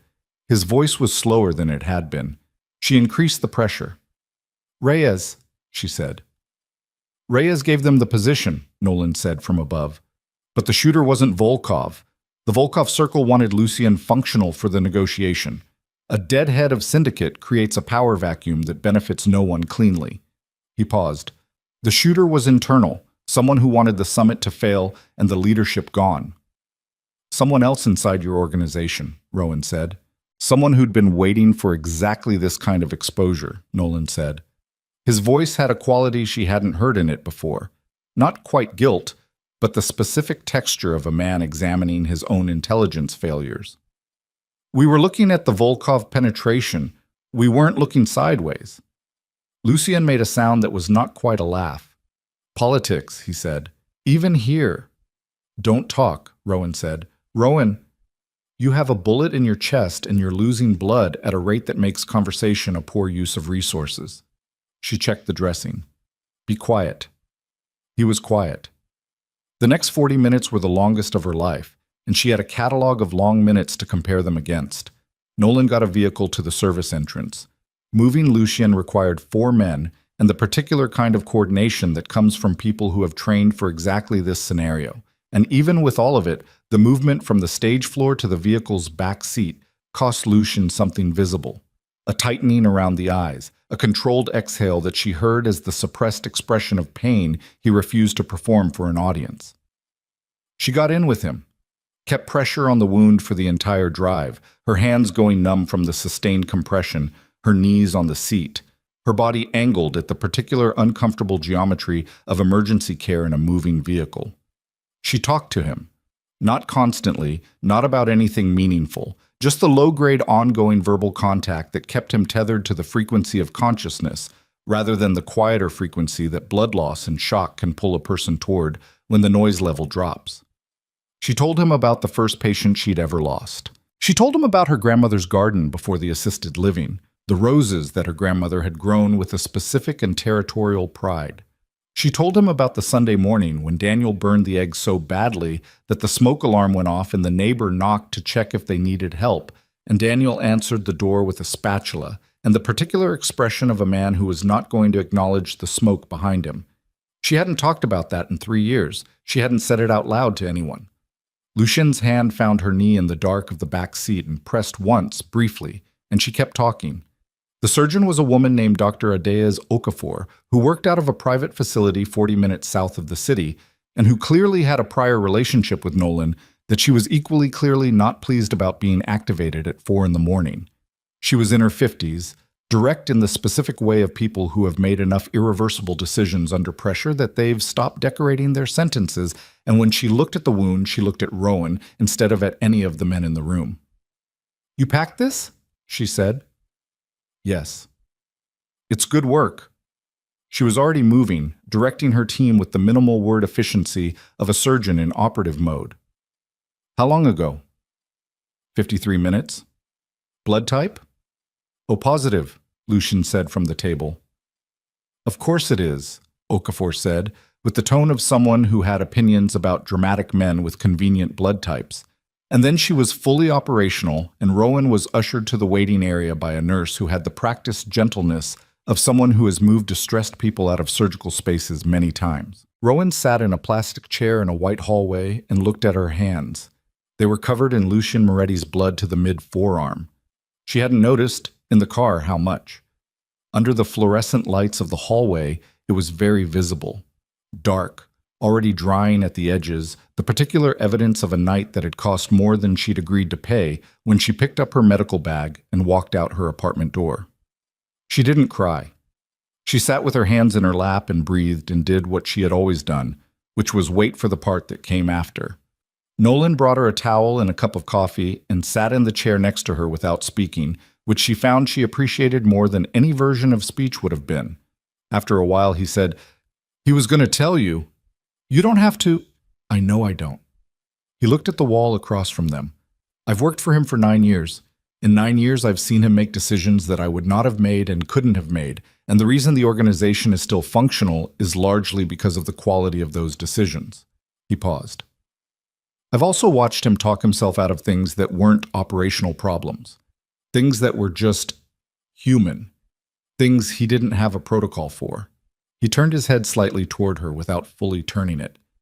"You were the first time I've seen him make a decision based on something that didn't have a clean cost-benefit structure."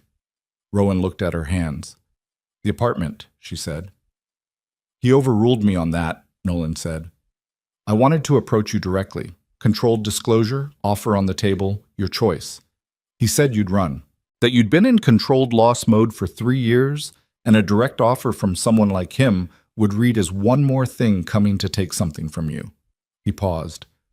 "He wasn't wrong about your psychology. He was wrong about the method." "Yes," she said. "He was." They sat in silence. The coffee was bad and she drank it anyway. "Who was the shooter?" she said. Nolan was quiet for a moment. "Man named Calder. He's been with the organization 11 years. He had a claim to the leadership structure that Lucien's continued presence was blocking. He'd been patient." A pause. Reyes didn't know about Calder. Reyes thought he was working exclusively for Volkov. Calder was using the Volkov operation as cover. feeding Reyes the Volkov connection so that if anything unraveled, the investigation would look at external penetration and not internal maneuvering. Where is Calder now? Not a problem, Nolan said, in the specific way that meant the answer was permanent. Rowan nodded once. She didn't ask for elaboration. She was in the world she was in, and the world she was in had a different structure than the one she'd been trained to work within. And she had made choices tonight that meant those two structures were now permanently adjacent in her life, in ways she would have to figure out how to live with. She was not, she discovered, as disturbed by this as she would have been 12 hours ago. That was either growth or damage. She wasn't certain yet which. Dr. Okafor came out 3 hours and 40 minutes later. She looked tired in the way surgeons look tired. The specific exhaustion of people who have been doing precise work in conditions that required complete presence, now releasing back into the ordinary density of the world. He'll live, she said, with the delivery of a woman who found the drama of the situation unnecessary. The bullet missed the heart and the aorta. It nicked an intercostal artery, which is why the blood loss was significant. We repaired it, removed the bullet, the lung is intact. She looked at Rowan. The original wound was sutured with more skill than that situation deserved. If the infection had progressed another 6 hours, he'd have had a more complicated night than he did. Thank you, Rowan said. Don't thank me, Okafor said. Make him stop doing this. She looked at Nolan. That goes for you too. Then she went back through the door, and the hallway was quiet again, and Rowan sat with the news that he would live and waited to feel something she could name. What she felt was tired. Bone-deep, structural tired. The exhaustion of a person who has been running on the minimum viable fuel of survival for so long that the body has forgotten what it's like to stop. She went in to see him when they let her. The room was small and functional, and he looked wrong in it. Too large for the bed, too much presence for the institutional beige. He was awake, more or less. The anesthesia still had weight in his eyes, blurring the edges of the control that he wore as automatically as most people wore their faces. She sat beside the bed.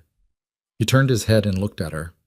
The full allocation attention was there, even through the anesthetic haze, reduced in bandwidth but not in quality. I heard you talking, he said. His voice was rough, barely above a baseline. You were in surgery. Before that, in the car. A pause. The eggs. She looked at her hands, cleaned now, the blood gone, but the memory of it sitting in the skin somehow. You weren't supposed to hear that. I know. His hand moved on the blanket toward her. She looked at it for a moment before she put her hand over it. His fingers turned and closed around hers with the careful grip of a man who understood that the thing he was holding was not required to stay. I'm sorry, he said. The apartment, the staged approach. The way I... He stopped. Breathed. The breathing was shallower than she wanted, but within the range that Okafor's work had made survivable. I built a structure around you before I asked you if you wanted to be inside it. That was wrong. It was, she said.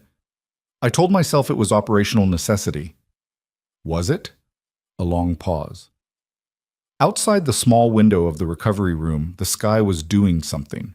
Lightening at its lowest edge, the first dilution of dark that meant the night was spending its last reserves.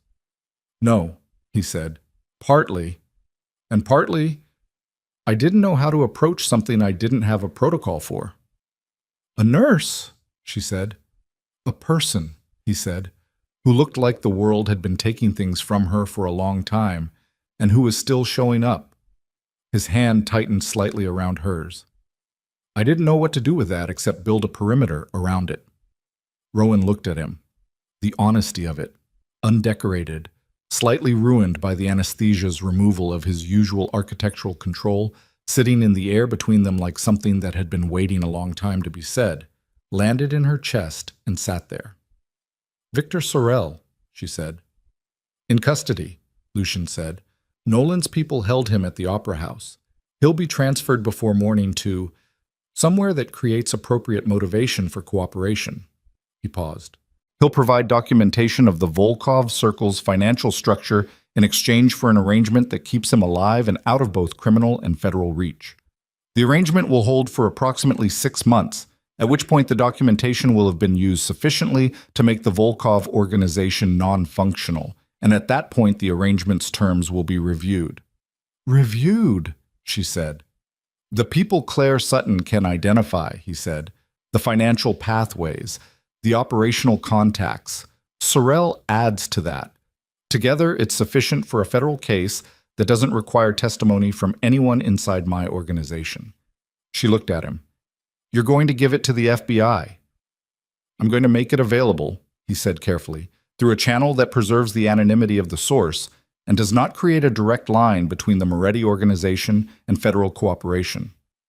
But it goes to them. The Volkov Circle runs trafficking networks, he said. His voice was quiet and flat. Not product trafficking. People. Primarily from Eastern Europe, transit through 3 port cities. I've known the outline of it for 2 years. Sorrell's documentation provides the specific architecture. A pause. That information goes to the FBI within 72 hours through a source they won't be able to trace back here. Rowan sat with that for a moment. The complexity of the man in front of her, the parts that were genuinely dangerous and the parts that had genuine lines, the empire built from vengeance that had somewhere in its foundation a father and a mother and a child who learned the worst lesson possible about what the world did to people who couldn't protect themselves, sat in the room with them and breathed. Claire Sutton, she said. She comes out from Vermont. Yes. She cooperates with whatever investigation follows. If she chooses to. He looked at her. I don't hold people against their will. You held me. I kept you alive, he said. There's a distinction. There is, she said. I'm still deciding what to do with it. The sky outside was lighter now. The gray of early morning, the specific gray that promised neither warmth nor storm, just the neutral continuation of time. She sat beside him while the gray deepened, and his hand held hers with the particular grip of someone who understood they were not owed the thing they were holding, and she let him hold it. When the morning shift came to check on him, she was still there. She went home 3 days later. Not her apartment, Nolan arranged another location, temporary, while the question of the hospital penetration was resolved. The contact inside Mercy St. Jude turned out to be an orderly named Marcus Webb, who had been feeding the Volkov network scheduling information for 8 months in exchange for the settlement of a debt that the Volkov people had arranged for him to accrue. He cooperated fully when the alternative was presented to him. He resigned from Mercy St. Jude the following week for reasons his supervisor documented as personal. The specific file on Rowan Vale that the Volkov network had compiled, her schedule, her finances, her habits, the photographs of her apartment entrance, was deleted from 3 servers and a backup drive. She was told this. She didn't feel clean. She understood she wasn't supposed to feel clean, because clean was not the available outcome. She returned to Mercy St. Jude on a Tuesday, 10 days after she'd left, and walked through the emergency entrance at the start of an overnight shift and stood at the nurse's station and looked at the bay where she'd stitched a man who'd already chosen her, and felt the specific weight of knowing that the ordinary architecture of her working life had been a stage set for longer than she'd understood. Then she pulled up the first chart of the night and started work. Because the work was real. Whatever else had been constructed around it, the work itself was real. The patients were real. The wounds were real. The small, irreducible fact of being present in the room where someone needed presence was real. That hadn't been staged. That wasn't something anyone could reach back into and compromise retroactively. She held on to that. Lucienne recovered at the private facility for 2 weeks. She visited on days that were not her shift days, driving the 40 minutes south in the reliable gray dawn or the late afternoon, depending on what her schedule permitted, and she sat in the recovery room chair and argued with him about his medication compliance and watched him rebuild the layers of himself back into the configuration she'd first encountered. The control coming back gradually, the architecture reasserting, the man who read rooms and weighted variables and had built an empire from the absence of protection, re-emerging from the man who had said things under anesthesia and residual fever that he would now have to decide what to do with in full sobriety. He decided to say them again. Sober, deliberate, without the excuse of diminished consciousness. The second week of his recovery, on a late afternoon when the light through the facility windows was the particular quality of winter afternoon light that turns everything slightly gold and makes it look more significant than it intends to be.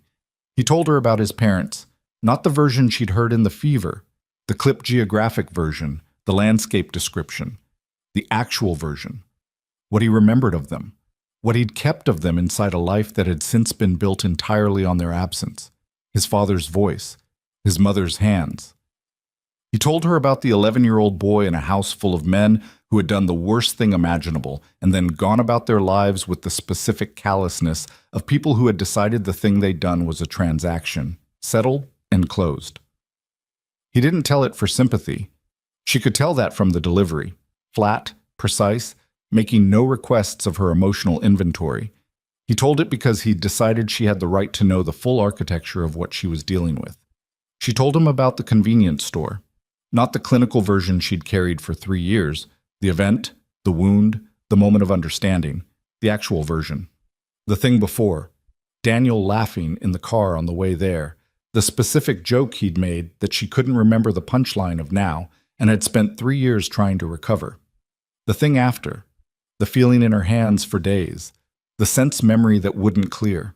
They sat in the gold light and held what they'd handed each other and did not pretend it was lighter than it was. "What happens to your organization?" she asked him on the last day before his discharge. He was dressed, sitting on the edge of the bed, with his coat over the back of the chair, looking like himself in the full sense for the first time since the opera house. "It continues," he said. "With Sorrell's documentation being processed and the Volkov network dismantled, the territorial pressure on the East Coast reduces significantly. The next 12 months are a consolidation period." He paused. "I've asked Nolan to begin an audit of the entire operational structure, every person with access to sensitive information, every potential pressure point." He looked at her. "Starting with the identification of anyone else who might become a target, the way you became a target." "Civilians," she said. "People in proximity," he said. "It was a vulnerability I'd been managing inadequately." "And Claire Sutton?" "She's in Boston. She found an apartment last week. She's talking to a lawyer about the terms of her federal cooperation." He looked at his hands briefly. "I covered her first month's expenses." "She didn't want more than that." Rowan nodded. "She shouldn't take more than that." "No," he said. The discharge paperwork was minimal, the kind of medical paper trail that existed only in the specific way required to exist and no further. Okafor handed it to Nolan with the expression of a woman whose invoices would be settled promptly and whose questions would remain rhetorical. In the parking lot, in the gray afternoon, Lucien stood beside the vehicle Nolan had brought and looked at Rowan with the full allocation attention that she had learned over the past 2 weeks to receive without the vertigo it had initially produced. "I'm going back to my apartment," she said. "I know." "I'm going back to my shift on Tuesday." "I know." "I'm not—" She stopped, found the right words, which took a moment. "I'm not available to be inside a perimeter.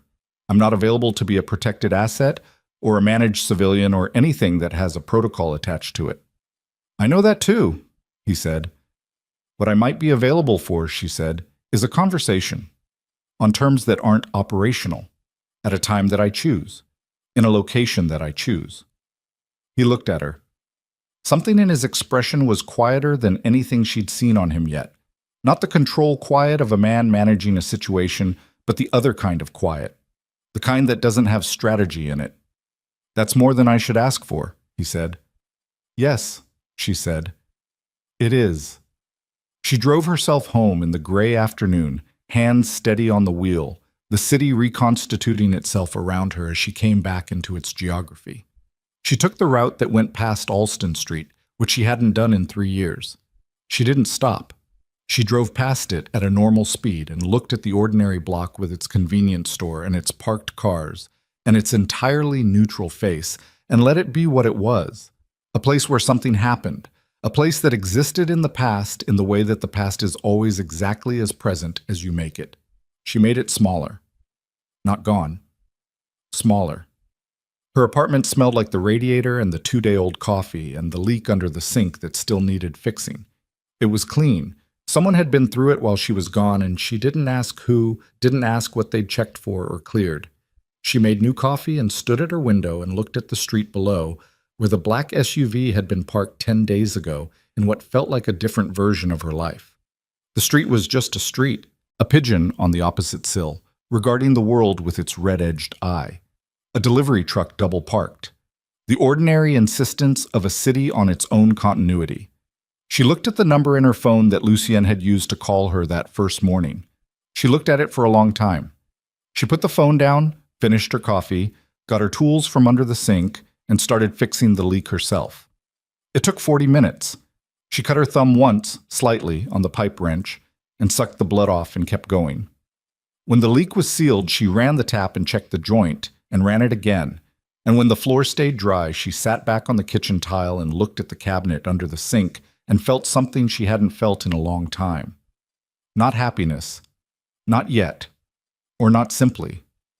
The specific, uncomplicated satisfaction of a thing that was broken being fixed by her own hands. 6 months later, winter came back to the city.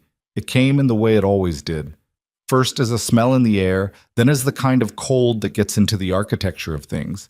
Then as snow that fell on a Thursday evening while Rowan was finishing a day shift and walked out through the emergency entrance to find it settling on the concrete in the light of the entrance lamps. She stood in the snow for a moment, breathing the cold air, before walking to her car. Her grandmother's facility had been paid in full for 2 years. She'd asked once where the money had come from. She hadn't asked again.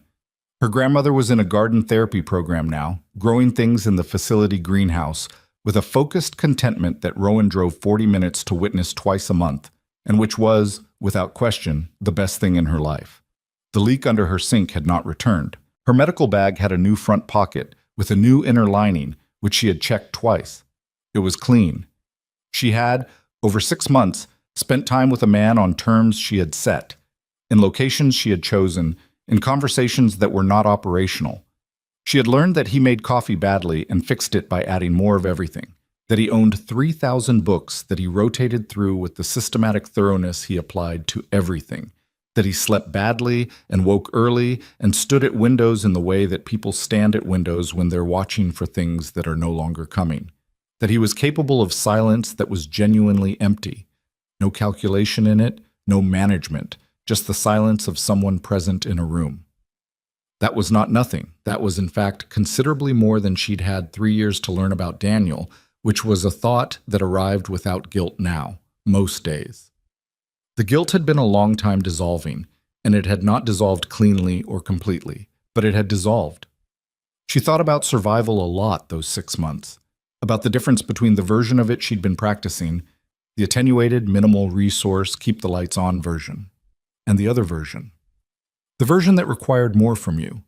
The version that asked you to want things that could be taken away, to stand in proximity to loss with your hands open instead of braced. The version that was indistinguishable on the outside from living. She drove home through the first snow. The city was quiet with it, the edges of everything softened, the familiar streets made briefly strange and clean. She parked in her building's lot and sat for a moment with the engine running, watching the snow. Her phone buzzed. She looked at it. A text. The number she knew. The lake froze last night. First time in 4 years, apparently. She looked at it for a moment. Then she typed back, "Don't go out on it. Your left side isn't healed enough for ice." His response came in seconds. 3 words. "Yes, it is." She smiled. It happened before she decided to do it, which was how the best things happened.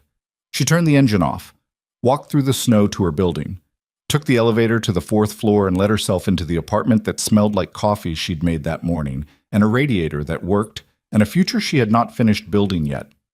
She hung up her coat. She made more coffee. She stood at her window and looked at the snow falling on the street below and thought, this is what it feels like. Not the dramatic version. Not the version with the opera house and the blood and the 200 men and the things you say to each other in recovery rooms when the armor is temporarily insufficient. The other version. The one that's just a window and a warm cup and the world continuing in its indifferent way outside the glass while inside, something persists. Something that had been called survival for so long it had forgotten its other name. She looked at the street. She looked at the snow. She looked at the city she had been living in without living in it, and felt it become, incrementally and without ceremony, hers again. Outside, The snow fell without drama and without hurry, covering everything equally, the good and the damaged and the things that were slowly, stubbornly becoming themselves again. Rowan Vale stood at her window and watched it come down, and for the first time in 3 years, she did not feel like a woman surviving the present. She felt like a woman standing at the beginning of something she had not yet decided the shape of. That was enough. That was, in fact, everything.